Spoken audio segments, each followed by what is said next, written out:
dahilan. Di ba ito ang ugat ng kasalanan, na kung kamtan mo sa masamang paraan, pumapatay mga apit, gumagawa ng karahasan na maghahatid sa iyong kapahamakan. Kayamanan, kayamanan, kayamanan, kayamanan.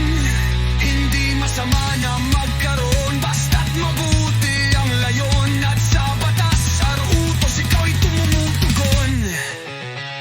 Kayamanan, kayamanan. Di ba ito ang ugat ng kasalanan? Madadala mo ba ito sa iyong libingan? Kayamanan, kayamanan.